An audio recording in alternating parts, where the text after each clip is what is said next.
be a professional, I don't believe in activism, etc. And Vinita, on the other hand, saying, no, without activism, there can't be journalism. I think this debate is a false debate. It's a false debate because there is no such thing as a perfect objectivity. But at the same time, the minute you bring in elements which are, what I say, good causes resolution, other problems come up. Because then, giving the other side of the story becomes difficult. I've seen this happening in the case of Anna Hazare's movement. It's a fantastic movement to make people aware of corruption, but at the same time, there has been justified criticism that after a while, if it begins to emasculate the powers of Parliament, because Parliament is supreme in this country.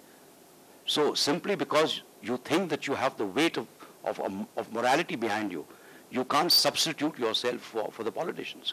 And when you say that your students no longer take interest in politics, it at one level shows a dangerous trend, because we have vilified politicians.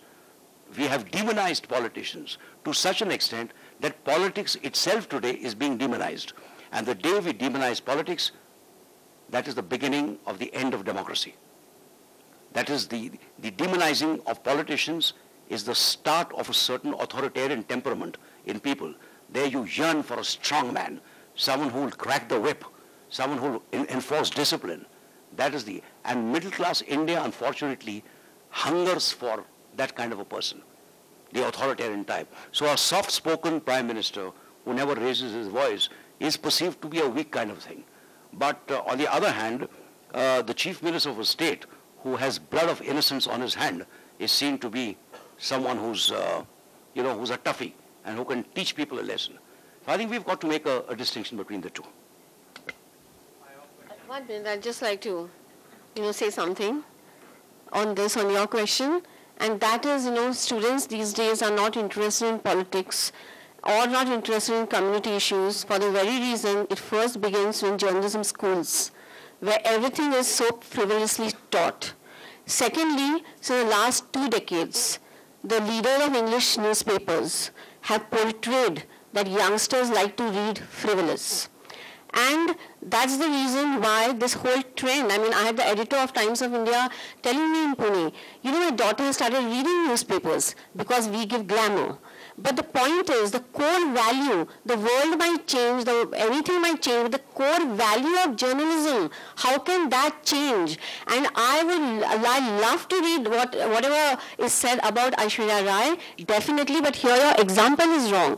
If Aishwarya Rai is Miss World, she should go on the front page. If she's, expecting, maybe she should go somewhere inside. She should certainly be mentioned. But the point is that every starlet, you have a glamour page, and I know the insides of a newsroom where they'll pick up a photograph which is there in the file. Hey, this picture will look nice, this Aishwarya Rai, so let's put a news item to it. So glamour has become so trivial, and how can it go in newspapers? And the youngsters, they want to read something meaningful, they're not getting to read anything meaningful. Either they get to read something high funda, or they get to read trivial, and they like to read the trivial.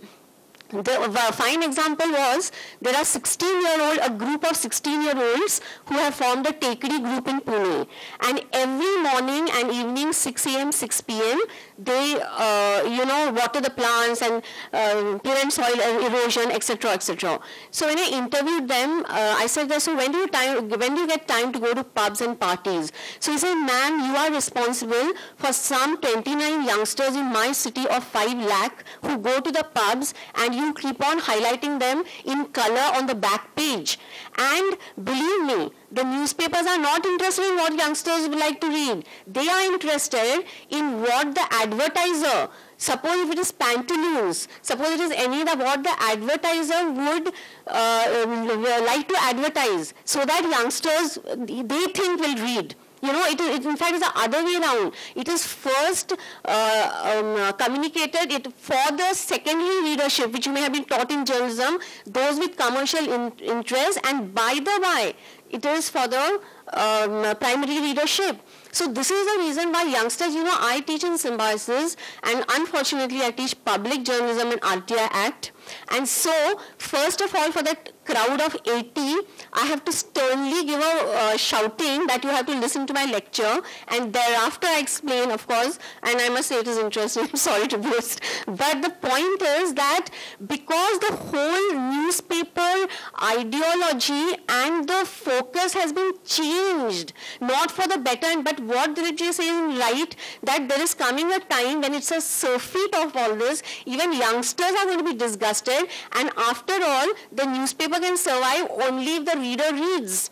And that's the point of time when it will change. And the second thing about why not politics is because now more and more citizens are interested in governance, in what is the development around me. They want to know that. And through governance, they want to know about politics. They are fed up of just, political journalism. And also, I think that you should not divide upon whether youngsters don't want political journalism, investigative. I used to have interns in Indian Express. They say, madam, I want to become investigative journalist. So you only give me investigative stories. If there is no such barrier, you have to begin with that. What directly or indirectly affects the reader, begin from the grassroots. And that is the point. There's no selection criteria that youngsters are not interested in politics. Just join journalism, see what your editors, they have seen so many summers. They would tell you, and half the young journalists I know, they don't want to do hard work. They don't mind just rushing and asking 5 questions and writing it down. But what about reading documents? Nobody wants to read what is in front of them. They just want to hear and write. And that's why youngsters are not interested in, serious journalism. I won't even go into things like private treaties and news media, etc., primarily because I come back to my basic point. My basic point is you have to trust the reader and the viewer. If the reader finds that there is something deeply offensive or objectionable in a particular newspaper, he or she has the freedom to opt for another newspaper. No, look, there are 11,000 daily newspapers published in this country. 11,000. All right, that choice is there. If tomorrow someone doesn't like Arnab Goswami's style of anchorship, they've got at least 6 other choices to go to. So down the line, I think the only thing that matters is a market is never a stable thing. It is never congealed. It is never frozen. It too is in a permanent state of flux. Ideas change, habits change, mindsets change, fashion states. And in all this, the media gets caught. So rather than, lament the fact that, things that advertising takes precedence over everything else, advertising has to take precedence because you're in an extremely competitive market. And in a competitive market, you've got to understand that, and I'm replying to your question, I think no television channel started by a political party, no newspaper or weekly chart started by a political party has done well in the market, systematically, because you know that a particular thing you're only going to get propaganda from this party. All right. The ones who are doing well are precisely those who are not aligned with this or that ideology, this or that party, this or that personality. Because those of us who practice that kind of journalism have always focused on issues rather than on ideologies and parties and politicians. So on a particular issue, we can be with this party. On another issue, we can be with another party, and we argue our case as cogently as we can. But the minute you are identified with any cause, no matter how good it is, for the readership, there is a question of credibility. I don't want to name names, but I know of at least one very senior journalist who's made a career out of big causes, against the corrupt, against Dalits, against Muslims, etc., etc. And today he's completely isolated because in order to say 2 important points, he would take a whole page of the paper to say it. Now, no one takes that seriously. So you've got to be entertaining, you've got to be cogent, you've got to be credible, and the only way is that if you're seen not to be constantly, applauding everything that number 10 Janpad does, or Nagpur does, or whatever. I don't think that is the main thing. Issue-wise, based on issues, and there are issues where you will agree with one side, disagree with the other, but give it to your readers. Tell them why. There is a degree of transparency that is required, right? And you'll be honest. What is the worst thing that will happen is that the people will disagree with you. So what? I would ask you one question. Dilipji, you are saying that if you take a cause, you just get isolated. But because the television media took up the cause of Jessica Lal, I mean, there's such a turnaround in the case, and the culprit is behind the bars, I think for life, or I don't know technical details. But the point is that you can take up causes, can't you? On behalf of the common man. So how can you just say that not to take causes, you're giving a wrong... I think what Dilip said was making a career out of being a causer. We do take up causes. Like we are running a cause at the moment, Support My School campaign, because girl children, they don't go to school because there are no toilets for them. So we, along with Coke, are running this campaign to construct toilets in rural schools. NDTV pe aapne dekha hoga. But we are not making a career out of causes, and we are not becoming morally one up on others. And the editor we spoke about, the senior journalist, he turned out to be a proselytizer, a mere pamphleteer, ended up being a minister. And all along we thought we were buying a newspaper, whereas we were buying a pamphlet. So that sums up my case also of journalists and also very common causes. No, just a minute. Let me tell you something. I have been critical of the media, including my own newspaper. And I'll tell you why. The recent case, as some of you probably know, the Prime Minister appointed me as an interlocutor for Kashmir, and I've been going to Kashmir every month and reporting and so on. In summer of last year, 114 young people were killed by the police. They were pelting stones. They received bullets in return. Not one mention of the killing of 114 young people in Parliament. The coverage on television and the coverage in newspapers was a fraction of something similar that happened at that time, which is the Arushi murder case. So there was breaking news around the clock. Fine, I think that was a dastardly murder and it had to be covered. But how do you expect people in Kashmir to feel that when 114 of our young people have been felled by police bullets because they were throwing stones, and not a mention in Parliament, hardly a mention really in the mainstream media. Now this is where I think when I say skepticism, please believe me, you've got to be skeptical about the media too. There ought to be a constant introspection on the side of the media. Where do we fail? Where do we falter?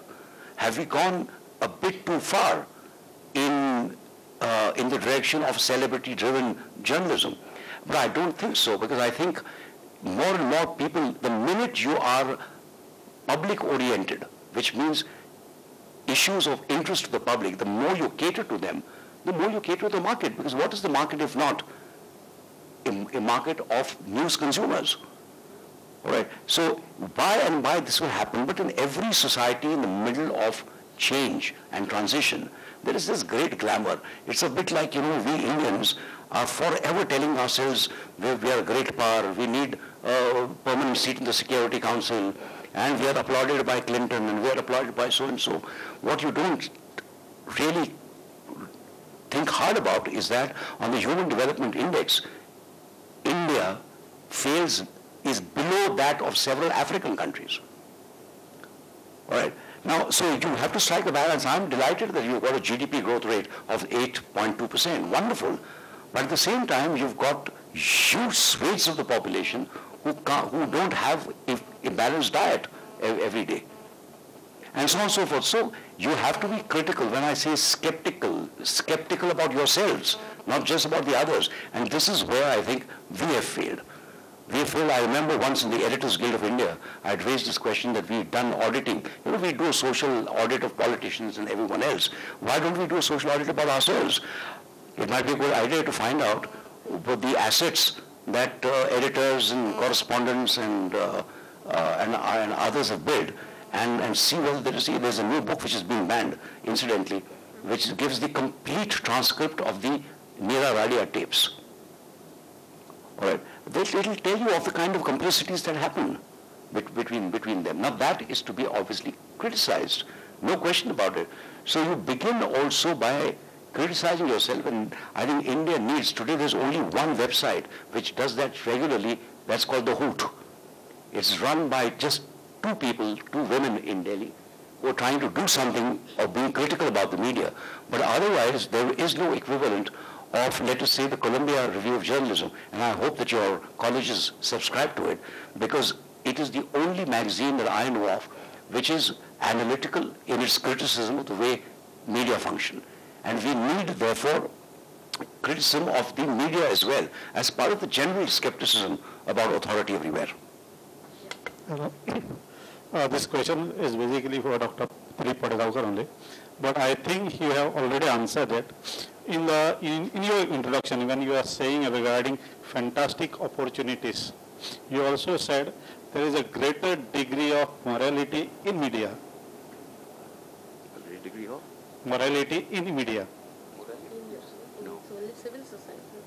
No. Starting when you said, there are 2-3 things you said, and along with you said greater degree of morality. I may be wrong. I don't think so. I am wrong. No, I honestly, I'll confess something. I am afraid of noble worlds. Noble, morality is one of them. Goodness is another one. Virtuous is another one. I'm truly skeptical of big words. Right? It's because big words hide a lot of unsavory things. So I would not use the word morality. I've not done, and I was telling someone yesterday, I prefer a clear soup to a clear conscience. And that's the way I am. I truly believe that you've got to take big words skeptically. I've gone to little places in India where in a tiny little tin hut it says International Convent School.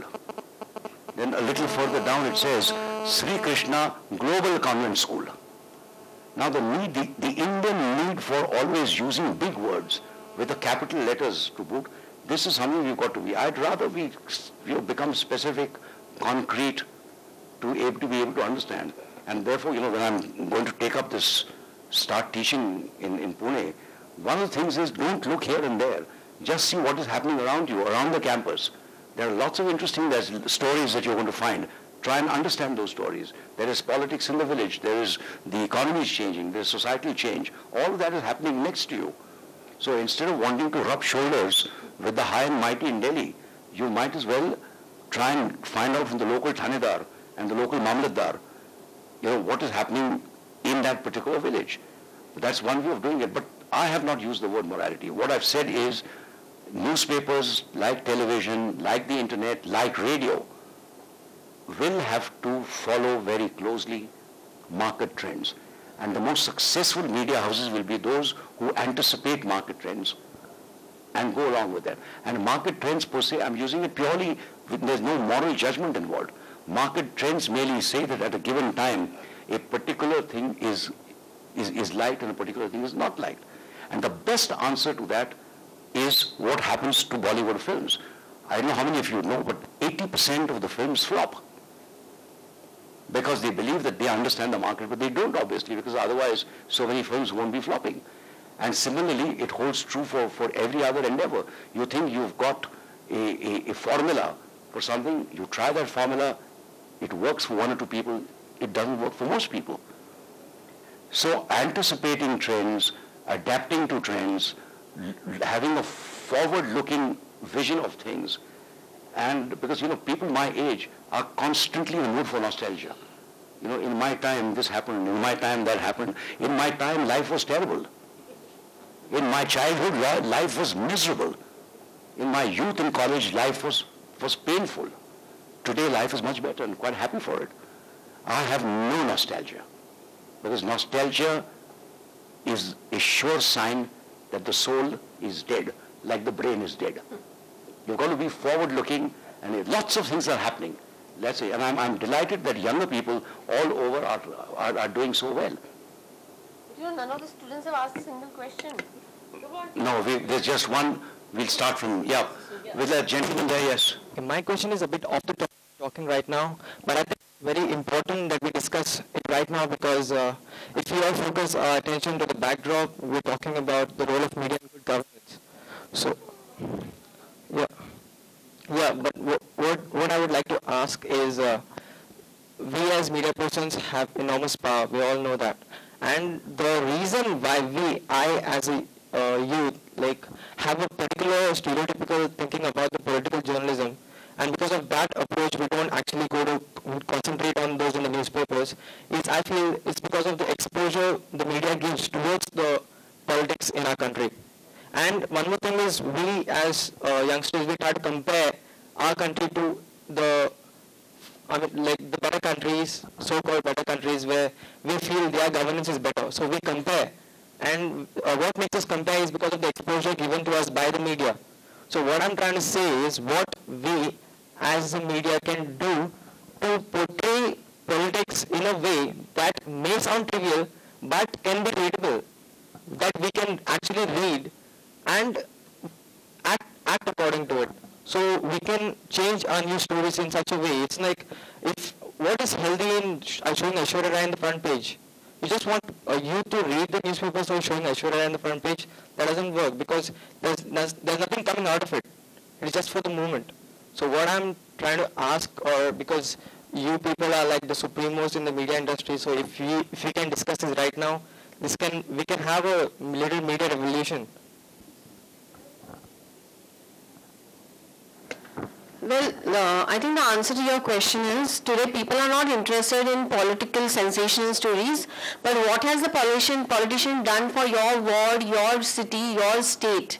And with the right to information, you can actually access that information. There's an MP fund, there's an MLA fund, or any policy decision, any proposal, what has been done. So what is he doing for us, for the benefit of his voter class?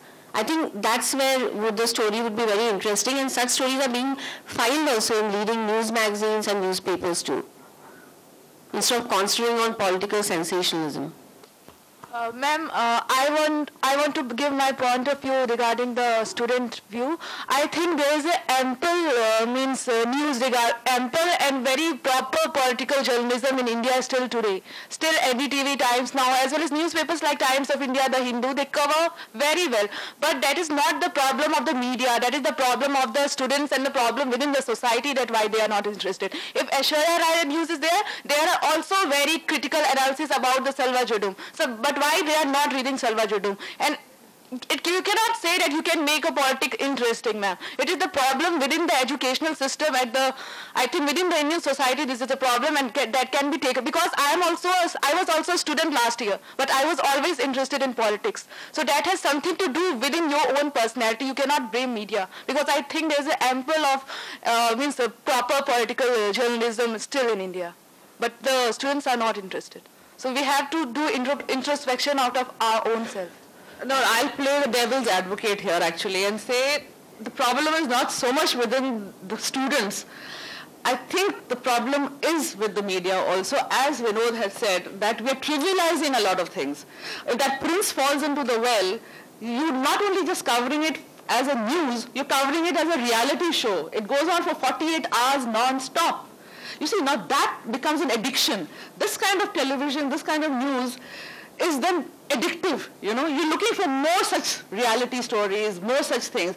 And because of this, the hard news gets, it's not read the way it should be read, because all the time, it's become an addiction. Today it's Prince, tomorrow it's somebody else falling somewhere else. It's that one man in Betul whose wife went on a fast because of Karwa Chauth. And the media went to town on this, They had the astrologers linked up, they had sociologists linked up, whether this is the right thing to do, and the astrologer was saying, no. And this man said, the wife said, if my fast is right, he's not going to die. And somebody said, he said, I'm going to commit suicide at 4 o'clock. And this woman, and so, it was like it was a reality show, and everybody was addicted and glued to TV, and there was no news value to that. You see? So now if something like this is coming, on the other hand you're talking about Salva Judum, where does that fit in? Where that will just run as a little, ticker down the line that this is happening. actually the main news is that man is going to die or he's not going to die. So I am going to play the devil's advocate here and say yes, the media is to be blamed for trivializing, news today. We have gotten to this, so now I'll leave it to them to say. See, that is why that is why I had said that if people want to see all this, so be it. If TV news channels want to show it, so be it. Just redefine their licenses. They are not news channels anymore. They are low-cost entertainment reality television channels. So, sir, Nandini, the thing is, Mr. Padgaonkar, you can't deal with media